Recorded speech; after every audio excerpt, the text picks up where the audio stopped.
In this video, we're going to take a look at how you can answer or decline incoming calls using tap versus gesture on the Samsung Galaxy S25 series.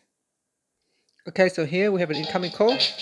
We can answer by tapping on it, and we can also decline a call by tapping on the decline button. Now, if you want to use gesture instead of tapping, you can swipe down at the top. Sorry, we go into the phone app. Then we tap on the more button, then tap on settings. Here we go down and tap on answering and ending calls. Then we tap on gesture to answer calls. And here we choose swipe. So this time, instead of tapping to answer the call, I can swipe.